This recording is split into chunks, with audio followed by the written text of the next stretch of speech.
한 영국 틱토커가 영국의 테이크아웃 중국 음식을 소개하는 영상을 올린 적이 있습니다. 그냥 평범해 보이는 이 영상이 미국인들에게 엄청난 관심을 받았죠. 사실 영국을 놀리는 사람들이 대부분입니다. 이걸 왜 중식이라 부르는 거냐? 내가 본 중식 중에서 가장 기상천외하다. 난 영국에서 못 살 것 같다. 등등. 뒤에 가서 이야기하겠지만 사실 이 부분에서는 미국인들도 할 말이 없을 겁니다. 아무튼 이게 틱톡 포스팅 자체에서도 엄청난 토론이 벌어지기도 했지만 이 이야기를 다룬 기사들도 많이 등장하면서 화제가 됐었습니다. 예전에 돈슐랭에서도 미국식 중식에 대해서 이야기한 적이 있었는데요. 많은 분들이 봐주셨더라고요. 오렌지 치킨, 찹수이, 세서미 치킨 같은 중국 본토에 없는 미국식 중식이 어떻게 만들어졌는지에 대한 이야기였는데요. 영국도 마찬가지입니다. 영국인들도 중식을 정말 좋아합니다. 영국인들이 가장 좋아하는 테이크아웃 음식 중에서 중식은 매번 1, 2위를 다투고 있죠. 이 영국 사람들이 먹는 중식 역시 중국 본토에는 없는 것들입니다. 영국식 중식은 어떻게 만들어졌고 미국인들은 왜 이 음식을 비웃는 걸까요? 오늘은 이 이야기를 해보려고 합니다. 저는 김밥이고요. 제가 오늘 떠먹여드릴 이야기, 영국식 중식을 둘러싼 논쟁입니다.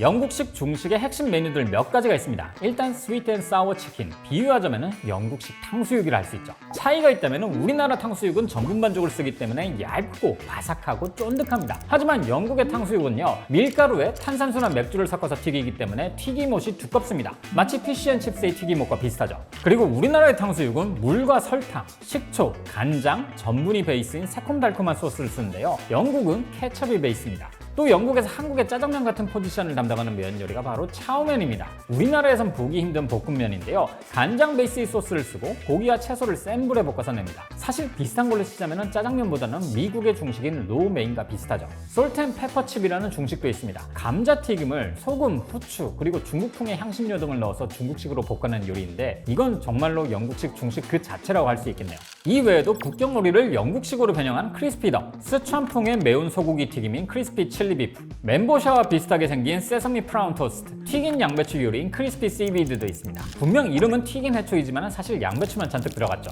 중국의 해초 튀김을 만들고 싶었지만 진짜 해초를 구하기가 힘들어서 이렇게 만들었다더라 하는 소문이 있긴 합니다. 이렇게 메뉴 이름만 봐서는 별로 이상해 보일 건 없는데요. 한 가지 특이한 점은 이런 영국식 중식을 먹으러 가면 항상 감자튀김과 커리가 빠지지 않고 들어간다는 겁니다. 하지만 그렇다고 해서 이게 중식이 아니라고는 말할 수 없죠. 왜냐하면 이것 또한 중국 이민자들이 만들어낸 음식에서 출발하거든요. 이 이야기를 해드릴게요. 때는 19세기 중반, 영국이 중국과의 아편전쟁에서 승리하면서 중국의 홍콩섬과 구룡반도 남단을 빼앗습니다. 이때부터 중국 선원들이 영국을 오가기 시작했죠. 하지만 19세기 후반만 하더라도 런던의 화교 인구는 기껏 해봤자 수백 명 정도였습니다. 비슷한 시기에 미국으로 건너간 화교가 수만 명이었으니까 정말 작은 커뮤니티였죠. 정식으로 세워진 런던 최초의 중식당은 1908년이라고 기록되어 있는데요. 사실은 훨씬 더 이전에 영국인이 운영한 중식당이 있었습니다. 1884년 국제보건 박람회에서 처음 등장했죠. 중국 해관 총세무사인 로버트 하트라는 사람이 기획한 건데 중국에 관심이 많은 영국인들을 상대로 중국 음식 문화 체험을 할 수 있게 한 겁니다. 하지만 영국인들은 중국이라는 나라는 막연히 알아도 중국 음식 자체는 몰랐죠.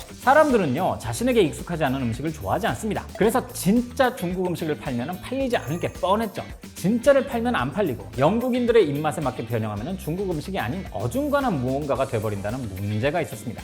딜레마에 빠진 하트가 고민을 하다가요, 이 문제를 프리미엄 전략으로 돌파해보기로 합니다. 중식을 프리미엄 음식으로 연출을 해보는 거죠. 프랑스 셰프를 총괄로 앉히고 메뉴 이름 중 몇 가지는 프랑스어로 써뒀습니다. 프랑스 음식 하면 고급진 이미지가 있으니까 프랑스 음식과 중국 음식은 동급이다, 뭐 이런 이미지를 주기 위해서였죠. 덕분에 이 중식당은 엄청나게 돈을 벌면서 성공했지만요, 비판하는 사람들도 많았습니다. 한 잡지에서는 이런 이야기를 남겼죠. 총괄 셰프는 프랑스인, 웨이터는 스위스인과 독일인, 올리브는 나폴리산, 중국 것이라고 할 건 데운 샤오싱주 뿐이다. 하지만 이때까지만 해도 영국에서 중국인 이민자는 여전히 소수였습니다. 20세기 초 들어서야 겨우 1000명 정도를 넘겼고 이 중 대부분은 선원이거나 세탁 일을 하는 사람들이었죠. 중국인이 직접 차린 런던 최초의 중식당은 캐세이라는 식당이었는데요. 여긴 1908년에 지어졌습니다. 찹수이, 게살튀기, 제비지, 샥스핀 같은 메뉴들이 있었죠. 이후로는 중식당들이 몇 개씩 들어서긴 했었습니다. 하지만 대부분 저가 식당이었죠. 구두 근처의 중국인 선원들을 대상으로 하는 국수집들이 많았고요. 손님은 소수의 중국인들 뿐, 영국인들은 중국 음식을 기괴하다면서 싫어했죠. 그런데 정말 우연한 계기로 중식당이 늘어나게 됩니다. 때는 2차 대전 당시 영국의 남자들이 군대로 대거 징집되니까 공장이 텅텅 비어버렸는데요. 이 공장의 빈자리들을 여성들이 채웠습니다. 그럼 이 여성들이 일하느라 식사를 준비하고 챙길 시간이 없어지잖아요. 그래서 국가가 나서서 급식을 했었습니다. 공장마다 급식소가 들어섰고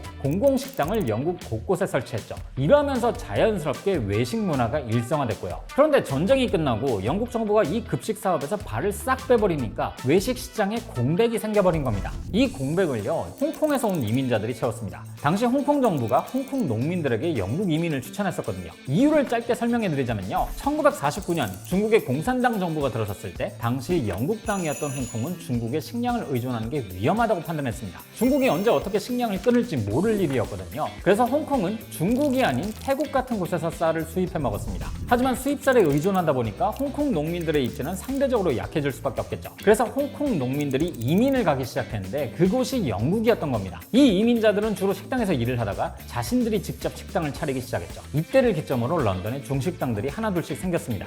1950년대 초 영국 내 중식당은 30개 정도였는데요. 57년에는 300개, 1970년엔 1,400개, 77년엔 4,000개 이렇게 폭발적으로 증가했죠. 자, 그래서 이렇게 넘어온 홍콩 사람들이 만든 중식은 왜 다른 나라와 다르게 독특하게 발전한 걸까요? 일단 기본적으로는요, 영국에서는 중국에서 자주 쓰는 식재료들을 찾아보기가 힘들었습니다. 청경채 같은 중국 요리에서 많이 쓰는 채소들을 구하기 힘들다 보니까 쉽게 구할 수 있는 피망이나 양파를 주로 썼고, 중국에서 주로 자라는 죽순 같은 재료는 통조림에 든 것들을 썼죠. 그런데 결정적인 이유는 따로 있습니다. 우선 첫 번째, 영국에 온 홍콩 출신 이민자 중에서는 제대로 요리를 배운 사람이 거의 없었다는 겁니다. 농부였던 사람들이 생계를 위해서 웍을 잡았으니까요. 대부분 영국의 식당에서 요리를 배우다 보니 전통 광둥식 요리와는 조금 거리가 멀어질 수밖에 없습니다. 그래서 이들이 차린 식당에서 파는 음식은 메뉴도 그렇고 다 거기서 거기였죠. 문제는 미국처럼 차이나타운이 크게 형성되어서 중국인 손님들이 많았더라면 다 같이 잘 살았을 텐데요. 말씀드린 것처럼 영국은 중국인 인구가 별로 없었습니다. 쉬운 예로 들자면요, 한국인이 몇 명 살지도 않는 작은 동네에 메뉴가 똑같은 백반집 5개가 있다 생각해보세요. 이 가게들이 다 잘 될 수가 없잖아요. 결국 한두 개 가게만 남고 나머지 3개는 백반집이 없는 동네를 찾아가서 장사를 해야 하는 겁니다. 근데 이렇게 뿔뿔이 흩어지다 보니까요, 영국식 중식은 결국 중국인이 아닌 영국인들을 대상으로 한 음식으로 발전하게 된 거죠. 두 번째, 영국에 등장한 초기 중식당 대부분이 테이크아웃 가게였던 것도 맛에 영향을 미쳤습니다. 테이크아웃 가게는 초기 비용이 덜 드니까 당연히 레스토랑보다 적은 돈으로 쉽게 차릴 수 있었는데요. 재밌는 건 이런 테이크아웃 중식당의 상당수가 피시앤칩스 가게를 이어받아 차린 가게란 거죠. 이 부분이 메뉴에 영향을 끼쳤습니다. 인수한 피시앤칩스 가게에는 대형 튀김기가 있고 기존의 감자튀김을 저렴하게 납품해주던 유통망이 살아있었습니다. 게다가 피시앤칩스를 먹던 주요 소비자들은 영국인들이었죠. 그래서 이들이 만든 중식에다가 영국인들에게 익숙한 감자튀김과 커리, 소시지 등을 같이 곁들여서 얹어주게 된 거예요. 결국 정리하자면 영국식 중식당은 홍콩계 이민자들의 생계형 창업이었다는 점, 소자본으로 차린 테이크아웃 매장이었다는 점, 또 중국인이 부족해서 영국인들이 타깃이 되었다는 점, 그리고 피시앤칩스 인프라와 결합한 퓨전 메뉴까지 만들어지면서 지금의 영국식 중식이 탄생하게 된 거죠. 그럼 영국인들은 이 음식을 어떻게 봤을까요? 일단 겉으로는 싫어하면서도 속으로는 좋아했습니다. 싸고 편리하고 야식으로도 좋다는 반응이 있었지만요, 가게 자체에 대한 이미지는 좋지 않았거든요. 이런 작은 중식당은 비위생적이고 죽은 고양이를 내놓는다 같은 도시괴담 같은 것들이 돌기도 했었죠. 칭찬과 평가 절하가 뒤섞여 있던 게 당시의 분위기였습니다.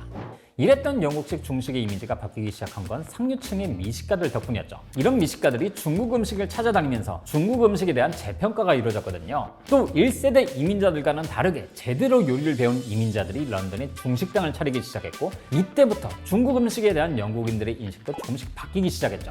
광둥성 출신의 이민자였던 빌 푼이 대표적인데요. 이 사람은 무려 7대에 걸친 요리사 집안에서 태어났습니다. 주방 자벽으로 일을 시작했고 홍콩에서 훈련을 받다가 67년에 영국으로 건너와서 딤섬 셰프가 됐죠.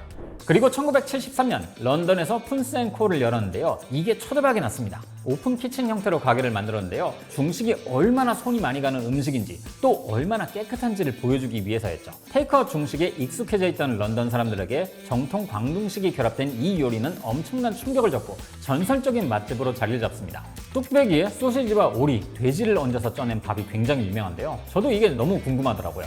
푼스는 1980년에 미슐랭 원스타를 받았습니다. 그보다 이전인 74년에도 리호푹이라는 중식당이 미슐랭 원스타를 받았었죠. 영국에도 테이크아웃 외에 잘하는 중식당들이 점점 많아졌던 겁니다. 하지만 1990년대 영국식 중식은 최전성기를 맞이했다 21세기 들어서 시들해지기 시작했습니다. 이유는 참 아이러니하게도 영국식 중식이 너무나 대중적으로 자리를 잘 잡아버리는 바람에 사람들에게 그냥 영국 음식이 하나로 받아들여졌거든요. 2000년대 들어 이국적인 외국 음식 열풍이 불었을 때 영국식 중식은 그냥 영국 음식으로 여겨졌기 때문에 외면받았던 거죠. 또 이 시장을 잘 지탱해왔던 중국계들이 이 업을 떠나는 현상이 벌어집니다. 대부분의 영국식 중식당은요, 중국계 이민자들이 가족들과 함께 노동력을 갈아 넣어서 생계형으로 버텨왔습니다. 부모들이 고된 노동에 시달린 걸 봤던 중국계 이민자 2, 3세대들은요 가업을 잊지 않고 전문직이나 금융업에 진출했던 거죠. 그래서 영국식 중식당이 마치 우리나라의 기사식당처럼 점점 줄어가고 있는 겁니다. 최근 영국에서 허거 식당들이 늘어나는 이유도 바로 이것 때문입니다. 비교적 편하거든요. 육수와 함께 필요한 재료들을 준비만 해놓으면 되니까 고숙련 노동이 필요하지 않습니다. 그리고 또 한 가지는 영국에 유입되는 중국인들이 굉장히 많아지면서 중국 본토 음식이 많이 소개되었고 덕분에 영국인들은 진짜 본토의 중식을 먹을 수 있게 됐다는 겁니다. 그 결과 기존의 영국식 중식당을 밀어내는 상황이 벌어진 거죠. 앞서 설명한 모든 현상이 벌어진 결과가 2023년에 벌어진 영국식 중식에 대한 논쟁이었습니다. 커리와 감자튀김 있는 게 왜 중식이냐? 대체 왜 모든 걸 싹 다 튀겨버리는 거냐?